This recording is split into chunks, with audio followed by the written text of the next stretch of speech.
Hey guys, Hey y'all. Myers Paranormal. Today we have a special opportunity. We were invited to come out here to a local museum in Scottsboro, of the Scottsboro Boys. We're going to go in and take a tour and show you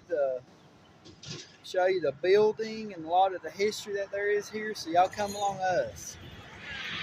So this right here, it's not the original church from when the boys went on trial, but it was a church that was rebuilt before. So this church is from 1904, and they put the new brick and everything on it in the 80s, but the old church is still here. They recently added the sidewalks and the parking lots and neat stuff. We just wanted to kind of show y'all the outside before we go inside here, and the really beautiful place, lots of good parking. Like this area, this piece of property was bought in 1878. So I wanted to go over here to this old cabin looking thing and film and see if we can see inside. The museum was refurbished last year and they reopened in November of last year. Yeah, this is an old building right here. Looks like it has some of the original stuff from the old church here, but thought y'all be interested in that. And now we'll go on in and we'll see what we've got to look at. All right, guys, so as you come inside the door here, you're greeted by this amazing sign. Tells basically the whole reason for this: commemorate the lives and legacy of the 9 young African boys in the 30s became international symbols of race-based injustice in the American South, and celebrities the positive actions of those of all color and creeds and origins who have taken a stand against the tyranny of racial oppression. We are committed to advancing and reconciliation and healing and promoting of civil rights and appreciation of cultural diversity nationwide. And as you come in, look at this site. Look at this.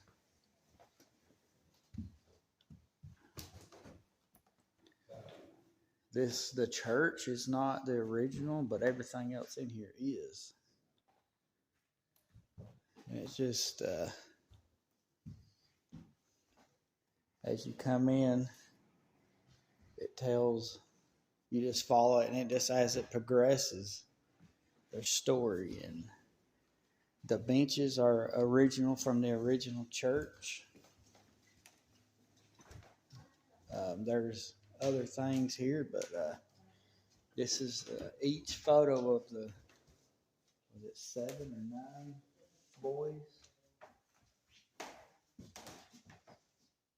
The 9 boys, each one of them. They were hobos going from train to train, and they were wrongfully accused of rape. And this is their story. So,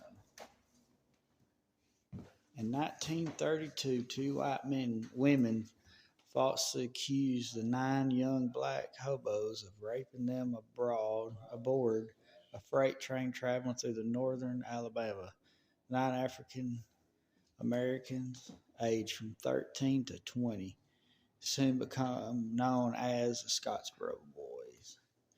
Over the next 7 years, the state of Alabama repeatedly tried and convicted the defendants, only to have the United States Supreme Court on two separate occasions overturn those convictions, until the innocent young men would spend a combined 102 years in prison for a crime that never happened. This is their Bible verses, and You shall know the truth, and the truth shall set you free. And right here's better pictures of them. And it says the defendants were not all strangers, nor were they part of a larger group or gang. The Wright brothers, Pattersons, Williams, were from Chattanooga and were friends. The other five were born and lived in Georgia. Norris and Weems met on the road some months earlier and had been traveling together. So were Powell. Andy Wright appears to have made it through the sixth grade, according to records, which make him the most formally educated of the Scottsboro boys. And that shows their ages.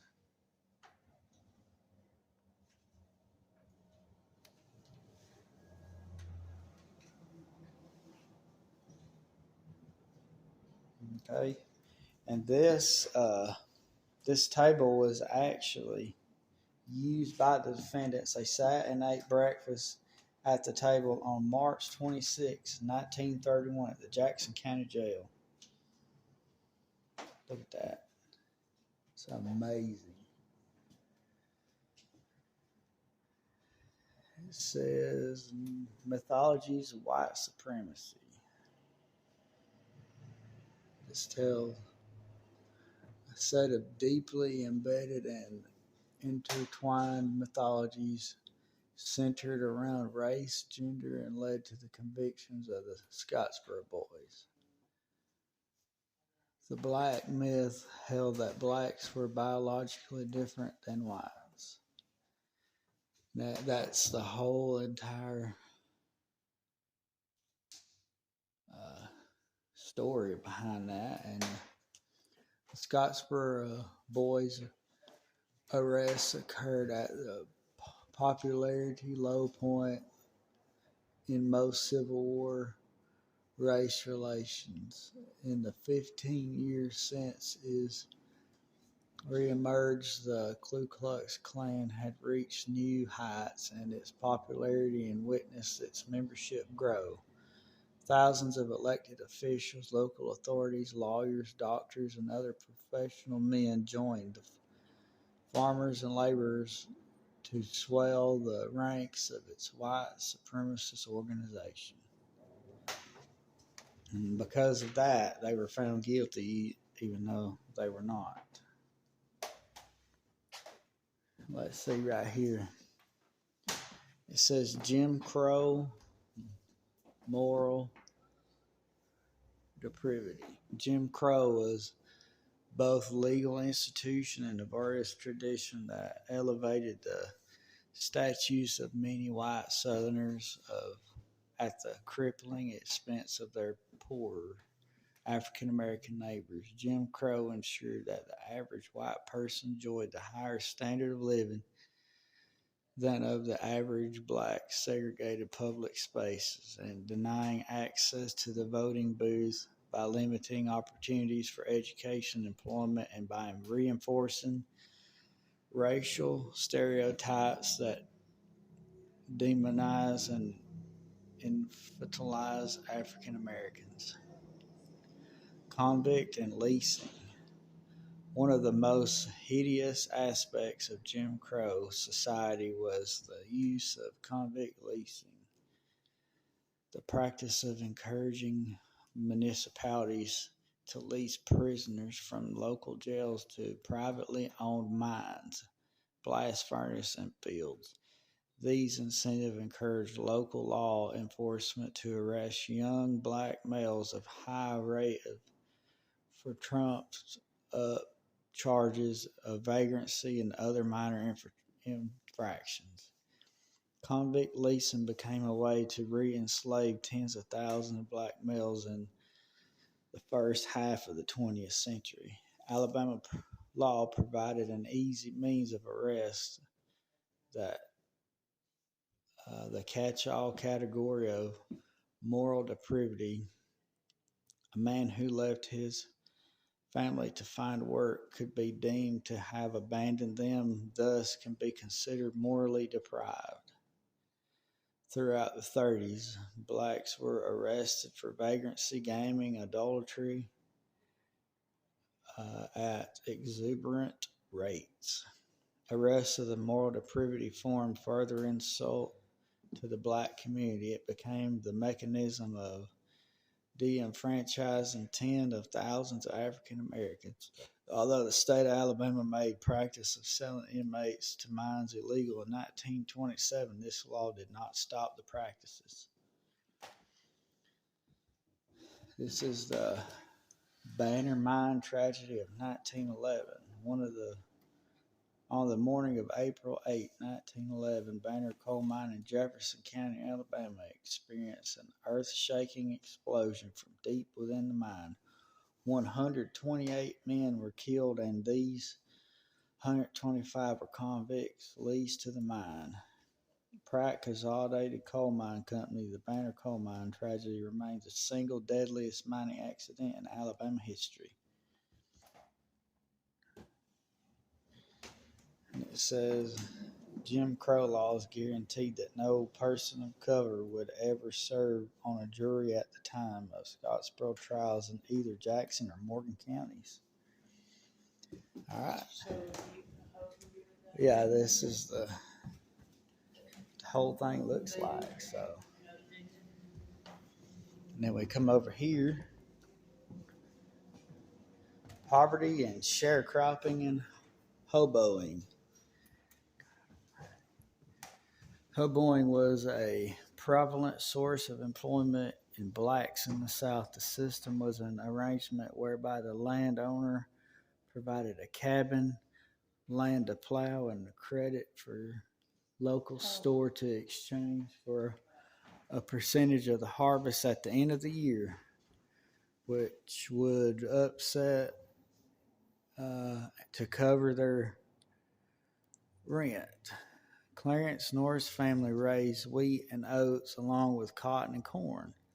The system worked well enough to reestablish post-Civil War cotton industry and to exploit markets from other cultural commodities. But due to the poor harvest and more frequently the manipulation of crop prices, tenants were often unable to pay off their debts at the end of the year, leaving them enslaved for the fields. If a tenant tried to move before their debt was paid, they could be arrested, jailed, and in some cases leased back to the same farm they had tried to escape. Haywood Patterson grew up on a farm in Georgia. It was hard to leave when you sharecropped with a white man. If you tried by law, by debt to him, you couldn't get up and move off the farm. If you had a fox, you had to fox your way out of such a spot. And it says, without a future in farming and with scarce employment opportunities, thousands of sons of Southern black hoboed from town to town searching for work or adventure. Hayward remembered many freight rides had by the time I was 16 in southeast Georgia, Pensacola, Florida, north to Ohio, and west to Arkansas. Always in my dream, I would bring home some money for my parents and help them out. The railroads offered a chance to break out of the society that was taking them nowhere and express individuality. Orville Gilley was one of the white passengers on the train with the Scottsboro boys and frequent traveler. He testified that he was perfectly content to ride the rails and would not take a job in a pie factory. I may postpone a few meals sometimes, but I ain't dressed up for church at all hours, and I got no strings on me.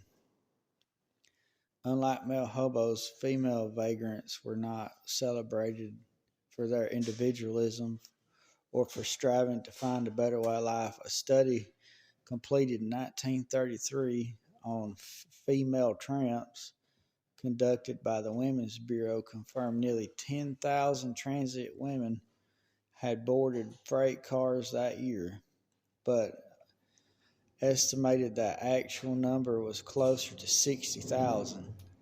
Little is known about the lives of the most women hoboed from this period. One writer described them as frequently invisible. They often dressed like men and chose to reveal their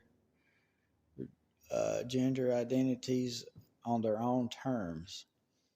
The most famous of the female hoboers was the legendary boxcar Bertha Thompson, who described herself hobo, a radical, a prostitute, a thief, a former social worker, and revolutionist. And it said you could not just get up and move off the farm. You had to fox your way out of such a spot. And this one says, Flight of Blacks in America. Otis Willis, a white farmer in Alabama's Black Belt, described the plight of blacks in Alabama in 1933. Letter to the Department of Justice. The Negro is worse than broke. His family goes ragged and without medical attention, and the women are attended by immigrant colored midwives at childbirth, and many die from blood poison.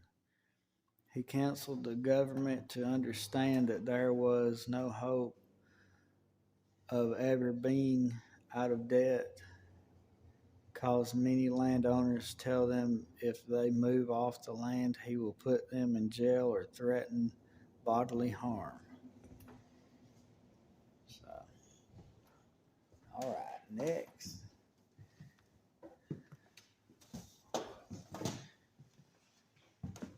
This one says arrest, legal lynching.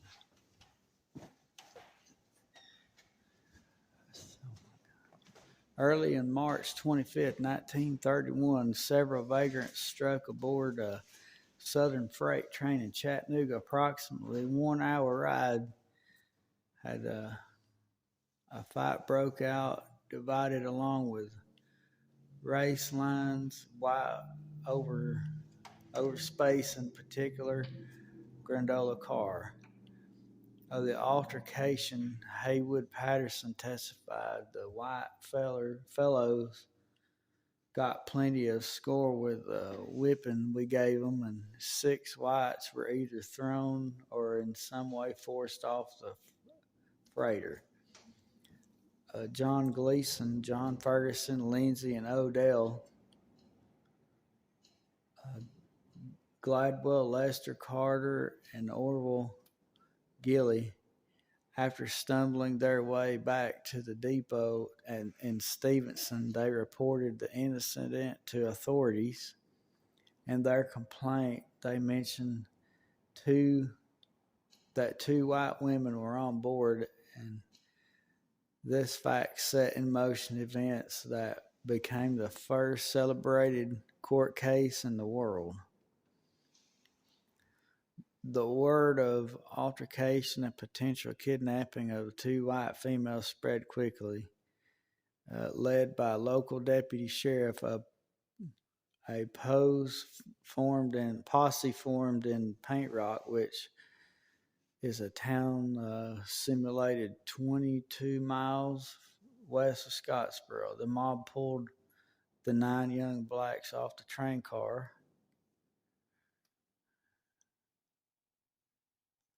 Off the train. And then the authorities discovered Victoria Price and Ribby Bates, young mill workers from Huntsville.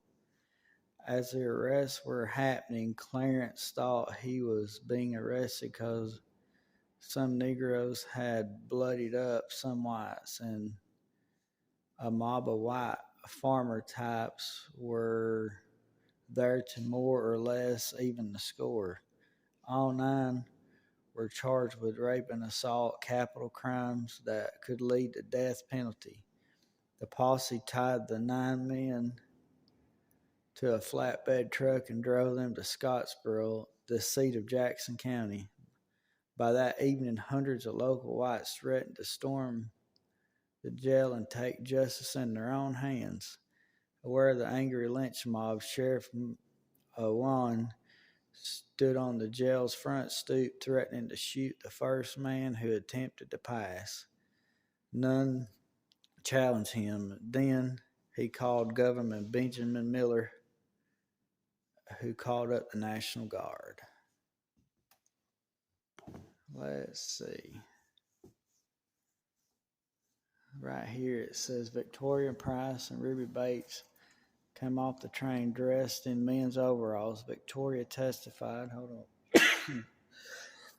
Excuse me. Let's see. Victoria testified to wearing a shirt, 3 dresses, pair of step-ins, and girl's coat and girl's hat. The day of the arrest, the air temperature reached 50 at midday. I would feel much colder on top of an open-air car moving at 30 miles an hour. So these layers of clothing made sense. Likewise, they were sitting on top of an open car loaded with chert, a very sharp, coal-like mineral used to pave highways. Wearing 3 dresses rather than carry 2 of them allowed Victoria to have her hands free, which might help her boarding and navigating their way around the freight car, and perhaps too would help fend off unwelcome advances. It made hiding a knife or potential weapons easier too. And right here.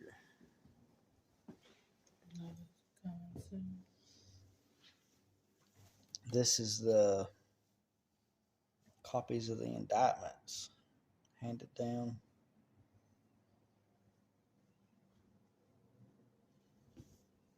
And this is hereby commanded. Okay, this is the jury summons. It tells everybody's name that came to be summons to the trial. And that's what this is. The other part of it. Apparently they asked 75 people to come in. Huh?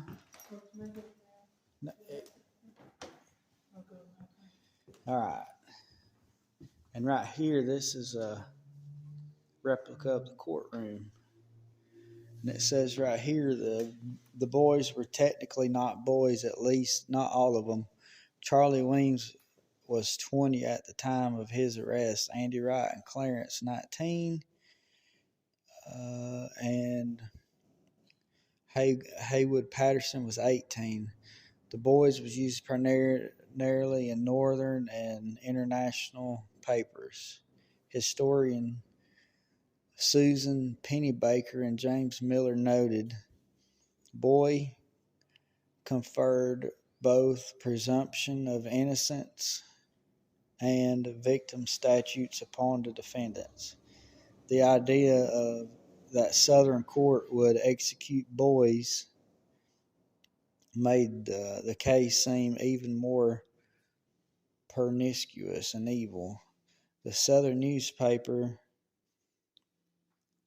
the defendants were not described as boys, rather than Negroes, beasts, brutes, and other pejorative expressions.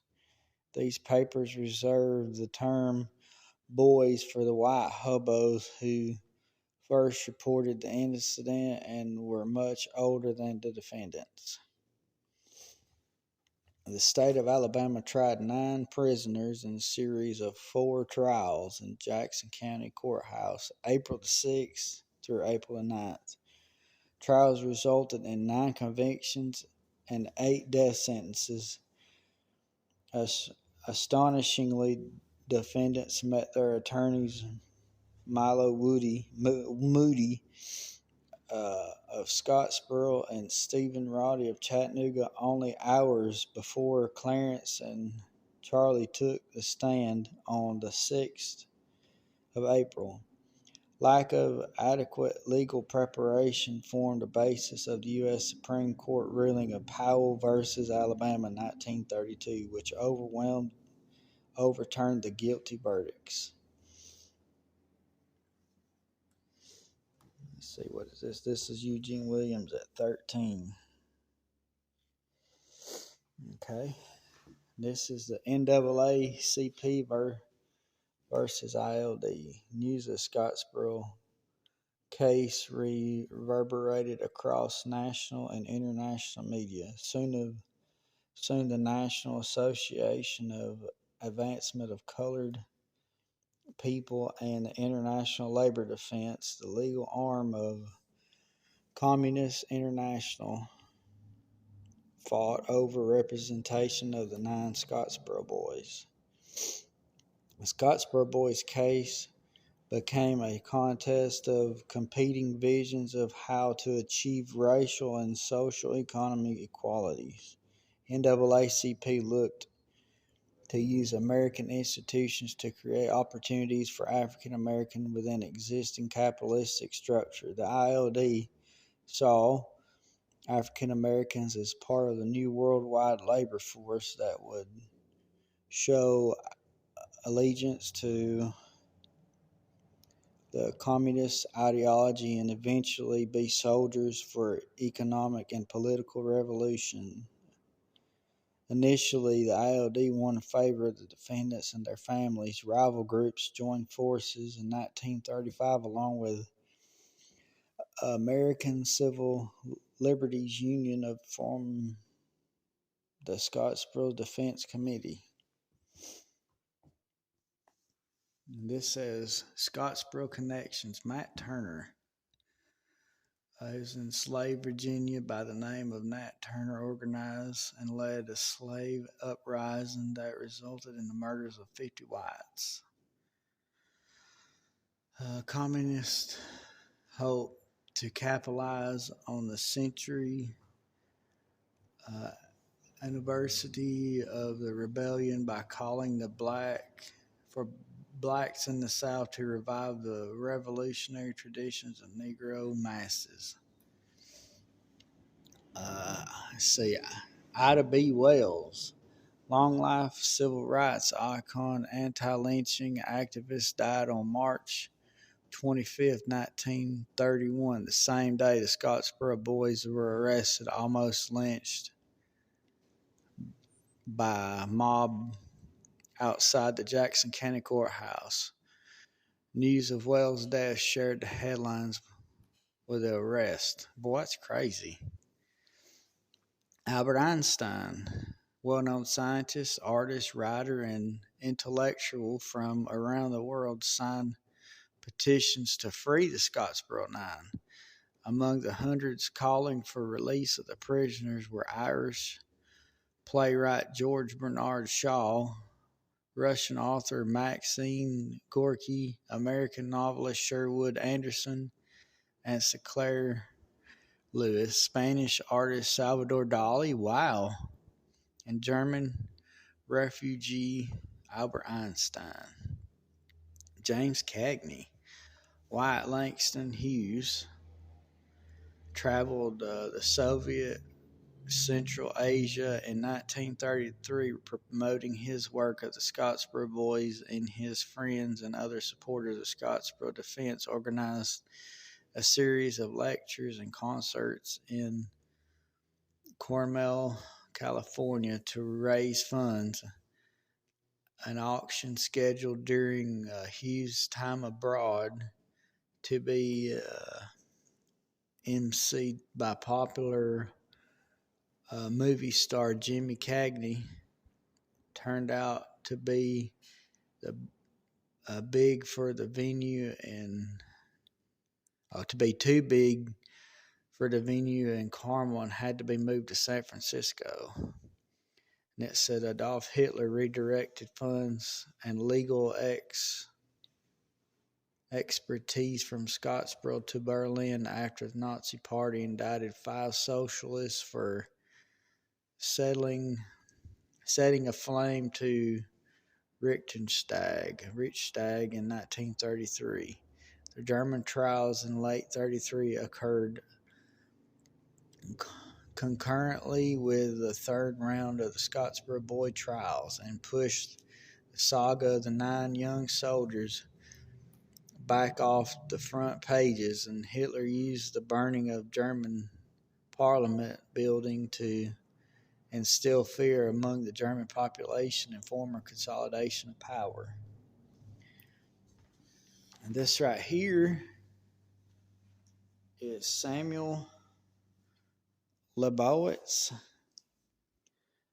Next to Clarence Darrow, Samuel was the most widely known defense lawyer in the country when the ILD hired him to defend the Scottsboro Boys in 1933.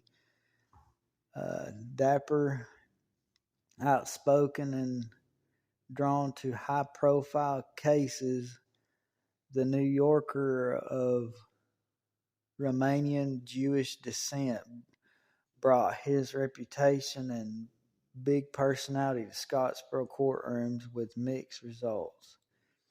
For the next few years, Samuel stood up under the constant threat of physical violence from racists and bigots, only to be bitterly disappointed time and time again by Alabama's all-white juries. The settlement expressed by one of the interested observer reflected the bigotry of many Southerners. Please do not allow 2 New York Jews to come to our state of Alabama and tell us how to treat our criminals. Jews did not transform our state from the wilderness into refined commonwealth. That was done by the hard labor of blonde Angelo Sabons. And then apparently right there behind him is the judge. And I'm not sure which one of them is, but then right here is Thomas E. Knight Jr. Scottsboro presented the type of high-profile case that helped men like Thomas Knight advance their political ambitions. As the state's attorney general, Knight named himself chief prosecutor of the Scottsboro Boys in 1933. The prior year, Knight unsuccessfully defended state's prisoner Powell versus Alabama. Ironically, his father. Oh, okay. Thomas Knight Sr. had voted to uphold the guilty verdict as a member of the Alabama Supreme Court. As a prosecutor, Knight played on Southern sympathies. During Haywood Patterson's trial in 1933, Knight refused to call him Mr. Patterson, referred to him as that thing in his closing argument before the jury. So this is a replica of Haywood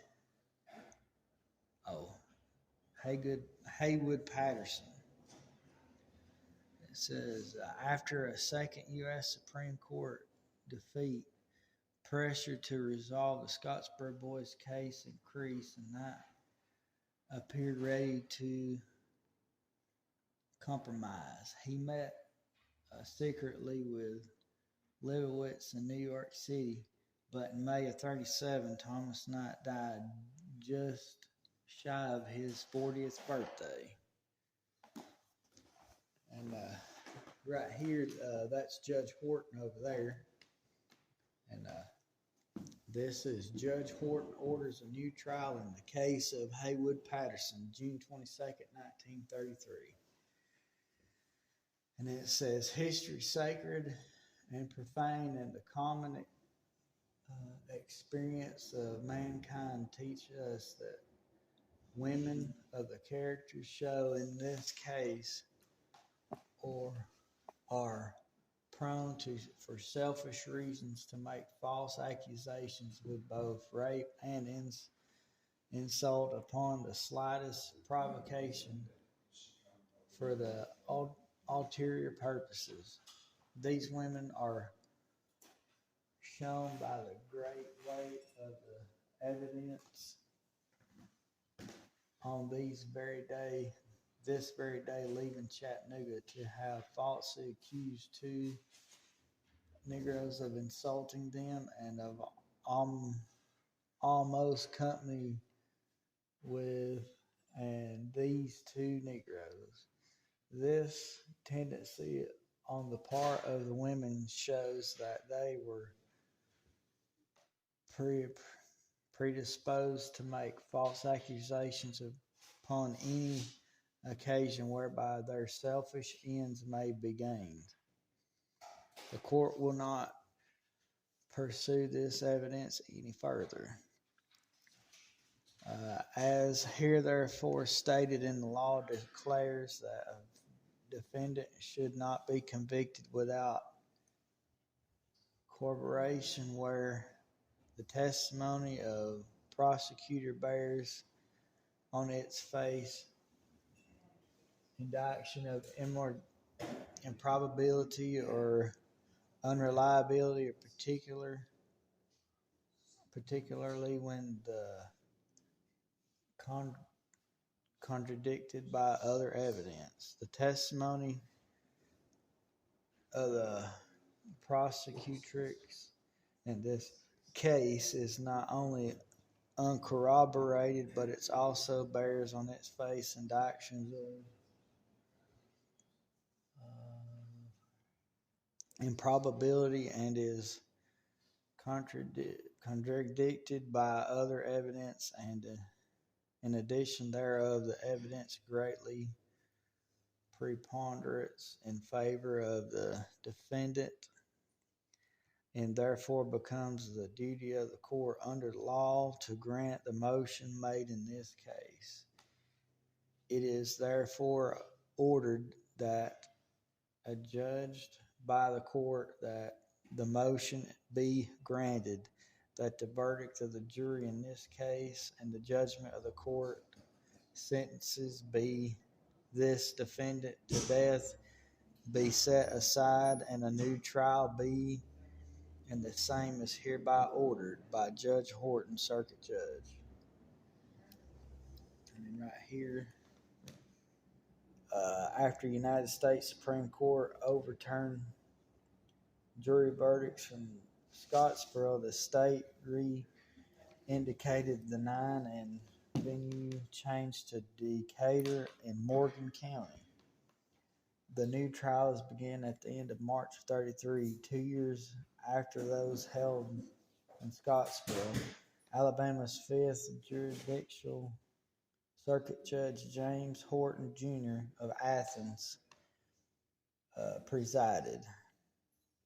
Despite the lack of corroborating testimony, the surprise reversal of one of the accusers, and overwhelming medical evidence that ruled the possibility of a gang rape, the all-white male jury reconvicted Haywood Patterson.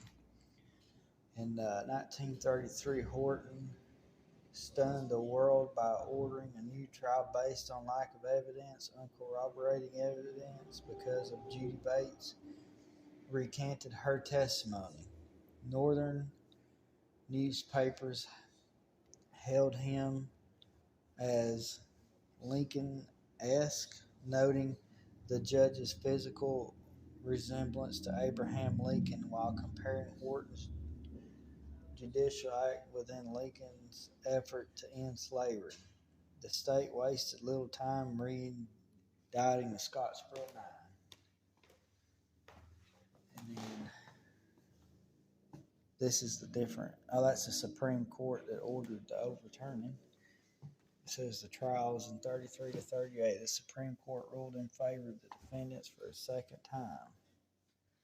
The ruling held that Decatur trials violated the defendants' rights to a trial Sorry, y'all, about the light. by their peers. No person of color ever served on a jury in Morgan County, although voting rolls showed that thousands were qualified to do so. Prisoner faced multiple trials in Morgan County through 1938, all resulting in convictions made. Judge William Washington Calhoun had replaced Horton in 33 and held such different views about rape accusations involving white and black men. Calhoun reflexively believed the accusers and put the onus on the defendants, believing that the women were not likely to go through the ordeal of a rape trial unless they had truly been violated. In 37, the state dropped all charges against Eugene Williams, Roy Wright, Willie Robertson, Olin Montgomery, and Ozzie Powell, and all but Powell were released. Had been convicted on separate assault charge for an altercation with a guard that resulted in Powell taking a bullet to the head. In 1950, Andy Wright became the final Scottsboro boy released in prison. This right here is a life mannequin of one of the ladies, Victoria Price. They were part-time mill workers, residents of Huntsville. Victoria testified that she and Ruby Bates had gone to Chattanooga looking for jobs, that they had decided to go back to Huntsville to get their clothes. We were broke, so instead of doing a lot of other broke girls do, we decided we'd do hobo on the way back to Huntsville. Victoria had been arrested for adultery several months before. A social worker in Huntsville generalized that these mill workers were as bad as the Negroes. They haven't any sense of moral at all. In order to avoid trouble with the law, Victoria convinced Ruby that their best course of action would be to accuse the blacks of rape. Despite overwhelming contradictory evidence, Price continued to maintain her allegations. Her lies provided all white jury the cover they needed to convict them, and again over the course of several trials. Meanwhile, Ruby recanted her altercation during the trial with Haywood Patterson in April. She spent the next few years raising money for the defense team, marching against the several Scottsboro boys' mothers under the auspices of the ILD. And that's their photos of each. That's terrible. And then this is their time served. Eugene Williams served 6 years. Roy Wright served 6 years.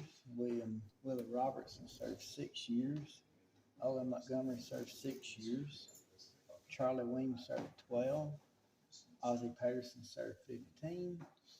Clarence Norris served 15. Haywood Patterson served 17. Andy Wright served 19.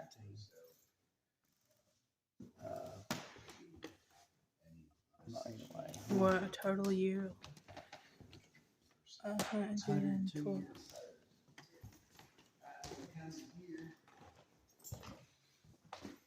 This is Labor Unity.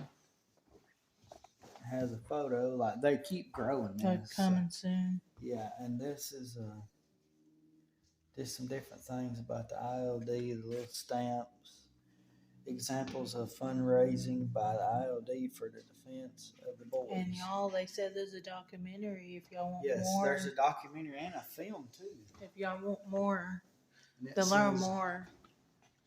The appeal of the Scottsboro mothers. Poor ladies. To the working class mothers of the world, we are the mothers of Scottsboro boys who have been sentenced to die on the electric chair. The world knows that our poor boys is innocent. We've been starving all our lives and forced to live hand to mouth working for as low as $2.50 a week. Down here in the South, and our poor boys wanted to go out and find work to help us out. And we didn't want to let them go because they were almost only babies. They was put in jail in Scottsboro on a frame up. Everyone knows now they never did commit that rape. The boss man down there charged them with. Help us to get them free. They only looked for jobs, and this is their signature there. And then this was in memory of Reverend Jesse and Lois Sanford. And then go in here. It has paintings of each one of them in jail. It's like they're ghosts.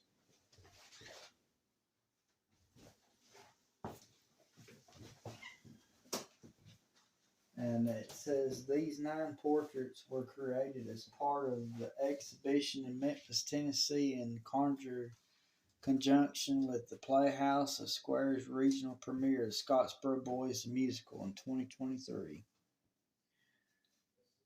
The idea of an empty chair carries multiple meanings. Chairs are used heavily throughout the Scottsboro Boys Musical as a dominant piece of scenery. The Southern white narrator in the show often demands that the boys sit down. As such, the chair reinforces the idea of black services in the 30s when their trials occurred.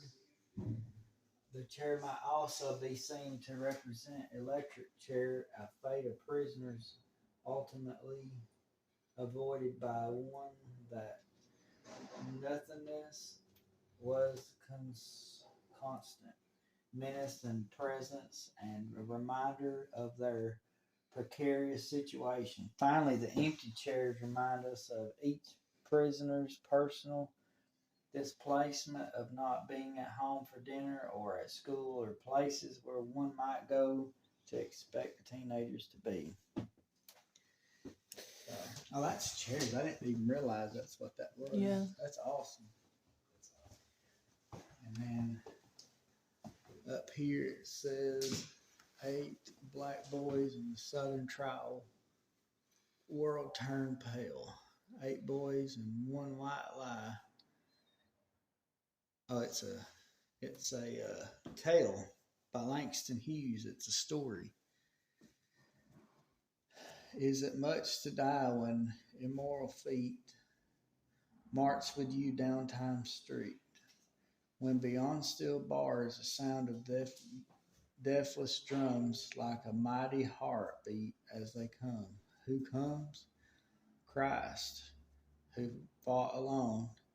John Brown, the mad mob that tore the Bastille down stone by stone. Moses, Janine Dark, Dessalines, Nat Turner, fighters for the free, linen of the flag blood red, not dead, not dead. None of those is dead. Gandhi, Sandino, Evangelista too, to walk with you. 8 boys in a southern jail, world turned pale. And it says right here, Langston Hughes in the summer of 32 traveled to Alabama to meet the Scottsboro defendants and whip up support for their defense, displaying when it came to understanding Jim Crow culture. Hughes was stunned to find that a great many teachers and students knew nothing of it. Said I asked at Tuskegee, only a few hours from Scottsboro, who from there had been to the trial, and the demonstrations in every capital in the civilized world for the freedom of Scottsboro boys. As far as I know, not one Alabama Negro school until now has held even a protest meeting. Ironically, Hughes was at the Tuskegee the same year that the U.S. Public Health Service began its now infamous Tuskegee study of unthreatened syphilis in the Negro male. The USPHS recruited 600 black males to see how syphilis progressed in the African American male population over time, but the subjects of the study were never told of its true purpose. Of the total, 399 had syphilis, and other 201 served as a control group. Those infected were left untreated until the study ended in 1972, and by then, of those who had died, they had perished either directly from the infection or from its many complications. Hughes was so moved by the Scottsboro saga that he produced several poems in a play entitled Scottsboro Limited. He left Alabama in 1932 and traveled to Moscow, where he sold thousands of copies of his work and achieved celebrity statues in the Soviet Union. This is the place where they did the test in Tuskegee. All right. This one's postcards and letters to Alabama. Popularity of Scottsboro Boys case was demonstrated by the thousands of postcards and letters that streamed into Alabama. The letters range from those supporting the jury for upholding the white supremacy to those pleading to spare the lives of the nine. Race and gender, communism, racialism, Jewishness were the leading topics. The correspondence tended to be passionate or in some cases threatening. And this is just an example of each individual letter, handwritten letter. That's one of the original. The defendant's seat from the Jackson County Courthouse used during the 1931 trial. That's insane. Here's another one. This is the juror's chair in the Jackson County Courthouse used during the trial in 1931. This one's compromised the grand bargain. 4 set free in 37.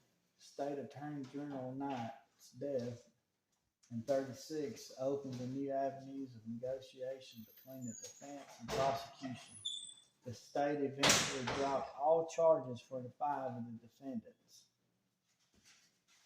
They were released in 1937 based on the same evidentiary record that cleared the 5 defendants. The state demanded that Clarence Norris, Haywood Patterson, Andy Wright, and Charlie Williams remain incarcerated to await new trials.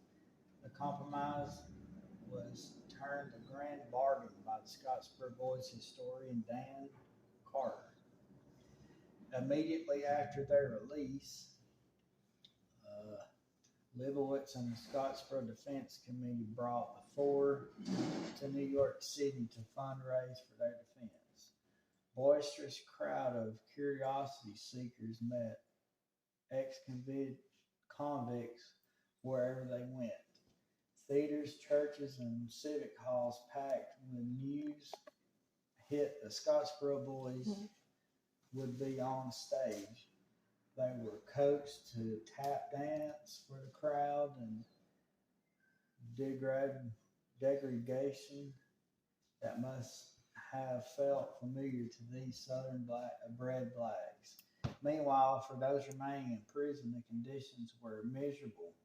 The state was nearly broke, and uh, penitentiaries were grossly underfunded. Andy Wright needs another operation for hemorrhoids, reported one of the newspaper. Charlie Weems has an acute case of tuberculosis. Haywood Patterson just been through an operation for a leg infection. Ozzie Powell was paralyzed on one side after being shot through the head by a deputy sheriff. Right here it says, although the state dropped the rape and assault charges against him, Powell remained incarcerated due to a near-fatal altercation with a guard. Regular constables assigned to guard the defendants led his unemployed neighbor to go in his stead. While provocation for the assault is debated, at some point the defendant pulled a knife on his guard and slit his throat. Powell then jumped from the car and was shot in the head. Miraculously, both men survived. After the surgery, Ozzie Powell suffered a violent mood swings, probably due to chronic headaches, which bothered him the rest of his life. The source of this story is the grandson of Bob Nelson, Burkett Nelson. His letters attesting the story is found at the Morgan County Archives. And here's just a little small version of the newspaper. And then this is the movie. It looks like a To Kill a Mockingbird. It is. To Kill a Mockingbird. Nell Harper Lee was born in Monroeville, Alabama in 1929. Published this book in 1960 and was made into a motion picture in 1962. Lee was influenced by her father's own experience with racism in Alabama judicial system. A.C. Lee defended a black father and son, Frank and Brown Essel, in a murder trial with the victim being a white. Found guilty, the Essels were executed by hanging of 1926 when Mr. Lee's first and only criminal case. Many have seen a connection between the Scottsboro Boys and To Kill a Mockingbird. Rape. Both accounts involved a white female. Venues, both Wacom and Scottsboro were small towns. Accused black men. Tom Riverson was the sole defendant to Kill a Mockingbird and was convicted later of trying to escape prison. It says juries for both Tom and the Scottsboro Boys were white males. Anticus Fitch, although Nell never suggested her story was based on the Scottsboro case, Scout's heroic father, Atticus, can be seen as an amalgam for Judge Horton.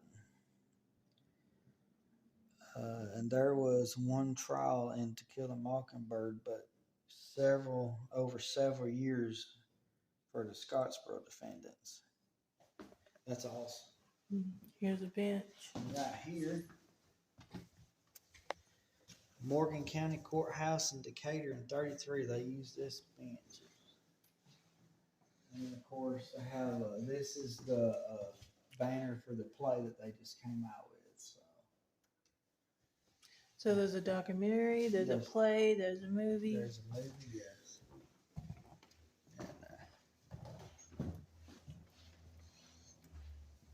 And there's more to read here. Oops. It says legacy, civil rights movement. The civil rights in response to the Scottsboro and unequal treatment of African Americans in the United States. NAACP grew throughout the 30s and 40s. Students were among the fastest growing demographic of the organization. In 1936, formed the first national chapter. Many future civil rights icons began their protests and careers during the Scottsboro decade, among the Rosa Parks case and Thurgood Marshall. Parks and her husband, Ray, worked clandestinely in Montgomery in the 30s to raise funds for the Scottsboro defense. By the time on the bus boycott, Rosa Parks was 20 years old, 20-year veteran of civil rights protests. For young Thurgood Marshall, who went to argue cases at the NAACP before becoming the first African American appointed to the United States Supreme Court, it was Scottsboro that made him aware in a powerful way of just what the Supreme Court could do in the name of justice. The stigma associated with global socialism weakened the influences of the Communist Party in the United States. However, by the 40s, the NAACP moved to the political left in response of its rivalry to the ILD and the appreciation for the power of mass protests remain one of the greatest legacies of the Scottsboro case endowed upon generations. Look at that. That's all people right there. Going down.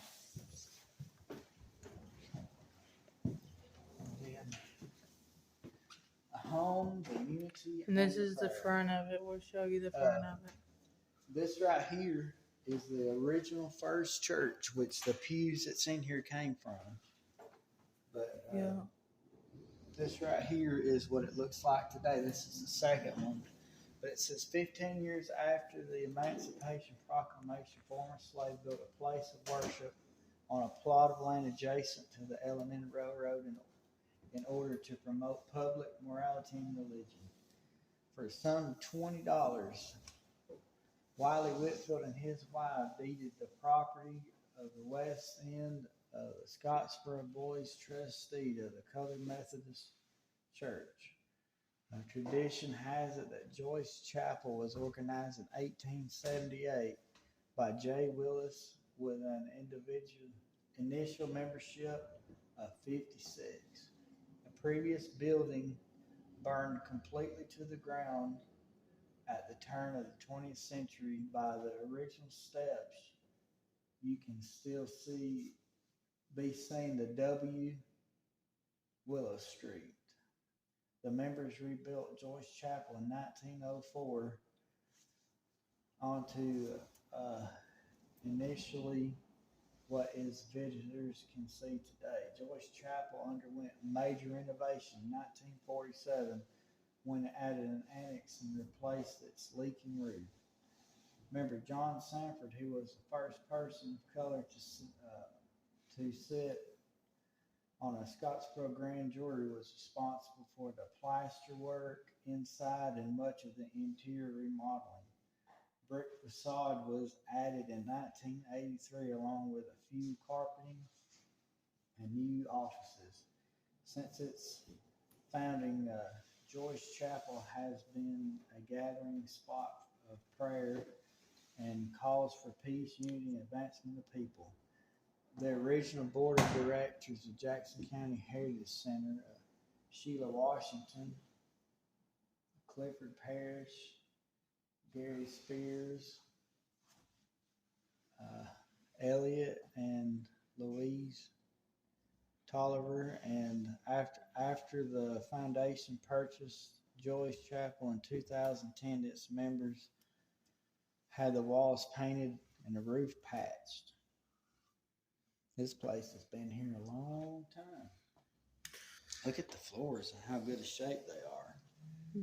And just this last November, they did some more work and they added all of these different informational things in here. And They just opened in November, and we've been waiting to get our chance to get in here. So, Yeah.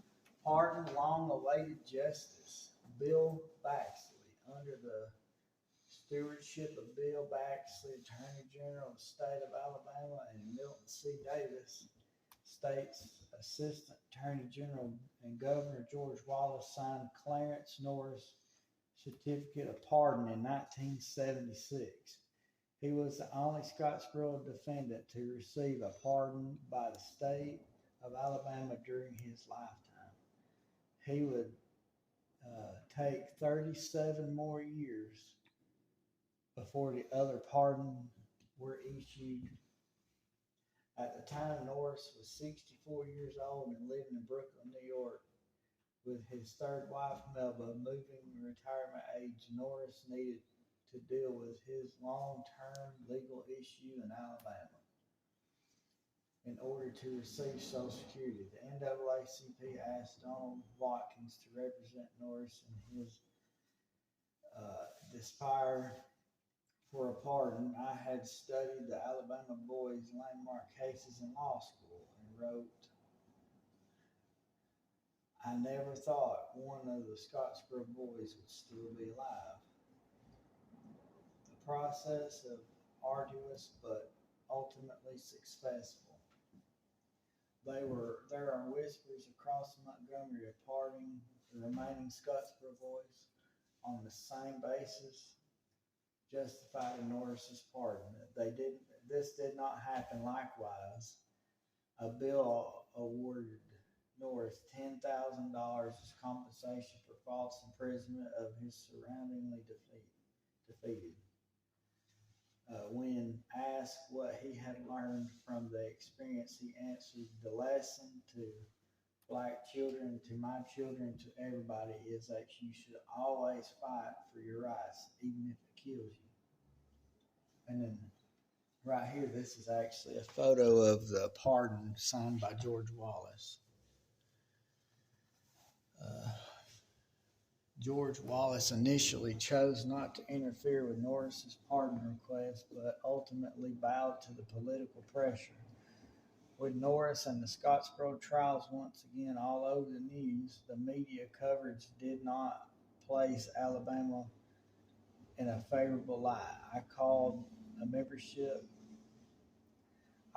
member of the Pardons and Paroles Board to my office, and I told him to get to work on this thing fast and get it done. I didn't want the news media jumping all over Alabama about it. George Wallace is one of the sorriest governors we ever had, but that's beside the point. Right here, Free at Last, the Scottsboro Boys Act. In late 2011, Sheila Washington and friends of the Scottsboro Boys Museum began lobbying Alabama State Board of Pardons and Paroles to issue pardons for the remaining 8 defendants. Ultimately, just 3 accused were eligible for pardons. Norton had received a pardon during his lifetime, and they had their charges dropped in 37. The pardons were possible because of the recently passed Scottsboro Boys Act, a law which was the product of intense lobbying by the museum and its many supporters. The pressure campaign involved having a face-to-face meeting with legislators, defense attorneys across the state, placing articles in widely circulated publications, and participating in the targeted media appearances. Jackson County State Representative John Robertson played a critical role in facilitating and encouraging the museum's quest to obtain the pardon.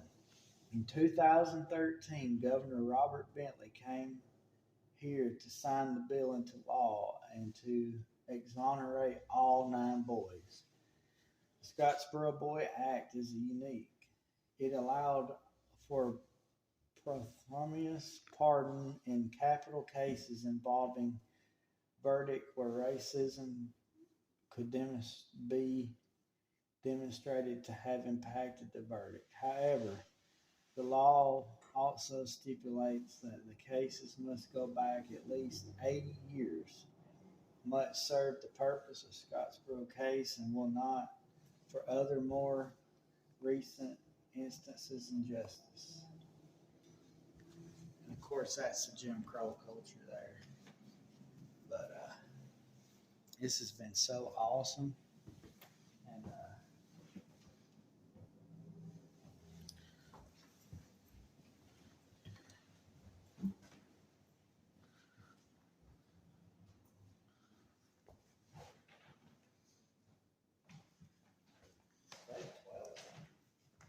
And The way they had that.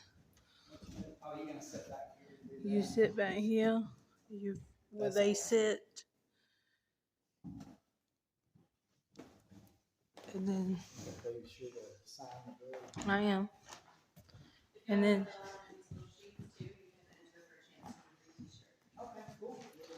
and when you come up here, excuse, and you look, if you're on, you can see them sitting back there. Yeah. And that's what they sitting in their seat.